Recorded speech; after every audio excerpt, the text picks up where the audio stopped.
Whilst my Tesla Model 3 was in the service department having its bonnet fixed from a dent, I had a loaner Model S 100D. And in this video I'm going to compare the two cars. Alright, stay tuned.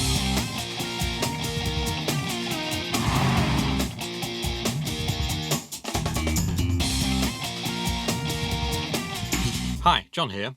If this is your first time here and you're interested in Tesla Model 3, Hyundai Kona, Tesla Powerwall, solar PV, all that kind of thing, then consider subscribing, hit the notification bell icon to be notified of new updates as and when I upload them. As I said in the intro, I'm going to compare two Tesla models, the Tesla Model S 100D and my Model 3 Performance. The reason I'm comparing them really is because whilst my Tesla Model 3 was in the service department for just over a week having some work done on it, I had the opportunity to have a loaner car, which was a Model S 100D. And I wanted to share my thoughts between the two cars. What did I like, what did I dislike against both cars? And because I hadn't driven either of them for that long, I had the Model S for say just a little over a week, and at that time I hadn't been driving the Model 3 because I wanted to get the paint protection film on it, yada yada yada. So suffice to say that the sort of mileage and experience that I'd had in both cars was actually very, very similar. The comparison is personal preference and a personal opinion on the two cars. You may agree, you may disagree. It's not a scientific test by any stretch of the imagination. I'm not doing timed test runs and all that kind of thing. It purely is, first impressions, what it's like to drive, what it's like as an everyday car. Because we use the loaner just, as we would have used our Tesla, like an everyday car. So going into town, going to the shops, picking stuff up, just doing general run around stuff. So before I go into my sort of likes and dislikes, let's just have a look at the stats between the two cars. I'll bring those up on screen. The Model S that I had is no longer in production. It ran from January 2017 to February 2019. They're the stats that I'm referring to for that particular model. And it's the 100D long range. So what did I like about the Model S? I guess I like the size of it, the interior cabin space. It was very roomy, loads of space for the driver and passenger and the rear seat passengers. It was very comfortable as well. The seats were fully adjustable and driving position was good. It would certainly eat the miles up if you're on a motorway or fast A roads, B roads. It's a good long distance tourer. I liked its sort of ethos, the design ethos. Obviously I bought into the company by buying a Model 3. The Model S and the X were before that, so you can see the heritage there and the design concepts and the technology. So that I certainly liked. There were things I weren't so keen about. I guess sort of stepping into the cabin first off, you thought, oh yeah, this is really nice. It's sort of luxurious car, which obviously indeed it is.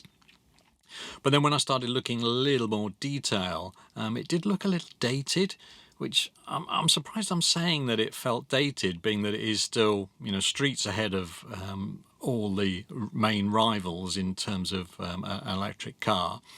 But I felt that the combination of the wood dash and all the knobs and buttons sort of positioned it into a traditional style luxury car rather than the Model 3, which has really taken to a design concept a whole new level. What else was there? The size of it as well, size and weight, I guess. It's a lot bigger car than the Model 3. You can feel that when you're driving in traffic and parking in public car parks, which are a bit small and tight. You certainly notice the extra width and girth of the car. The extra weight as well while you're driving. It's about 800 pounds heavier than the Model 3, and you can feel that when you're cornering and when you're coming to a stop. That extra weight is noticeable, not in a particularly bad way, but you do notice that it is a heavier car. One thing I did notice when under acceleration was the additional noise from the drive chain and the drivetrain, not chains, drivetrain and the inverter. Whilst it wasn't an unpleasant noise, it was certainly a lot noisier than the Model 3. And I guess that's, technology as it was then to the technology that's in the Model 3. It is a moving sort of platform, as it were. But yeah, I was quite surprised by the sort of whine, whistle from the inverter and the drivetrain. The other thing I wasn't so keen about is the touch screen. So whilst it's great and it's massive, I'm not so keen on the vertical format. I much prefer the landscape format of the Model 3. I find it easier to see where things are. With the vertical format and the sheer scale of the screen, it does look very impressive. But if you need things right down at the bottom, you have to take your eyes quite a way off the road before you can locate them at the bottom of the screen. I guess it's like most things, you probably get used to it if that's your car and you get to know where everything is. But for the short time that I had it, I did find it took some time to locate stuff, longer than I would have and hoped to keep my eyes off the road while I was driving. It was not a great list, as you can see. It was really enjoyable to have the car and to use the car and to try it out. It was good to be able to do a comparison. As I said, it's not scientific, it purely is a personal preference in terms of one over the other. But I certainly do like the Model 3, which I guess you would generally choose that because that's your buying decision, and you're then going to support it and acknowledge that that's the decision you've made and it was the right decision, so everything that goes towards it will support it. I guess if I'd have bought a Model S, if I could afford a Model S, then I'd probably be doing the same thing and saying, yeah, it's the best one and I wouldn't change it. So not to say that the Model S isn't a great car, it certainly is. I just felt there were a few niggles, and they are little niggles that didn't really bring it to the same benefits that I find that I get with the Model 3. And, it is one of those things that technology is moving forward all the time, and whatever you buy today is outdated by tomorrow. You can see the heritage as I said, in the Model S, but for me it's just a little bit dated in its tech and its approach. It's due a interior refresh. Anyway, that's my ramblings about the Model S versus the Model 3. I'm keeping the Model 3, thank you very much.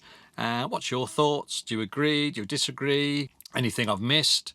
Anything you'd add, one way or the other? And yeah, I'd like to hear what your thoughts are.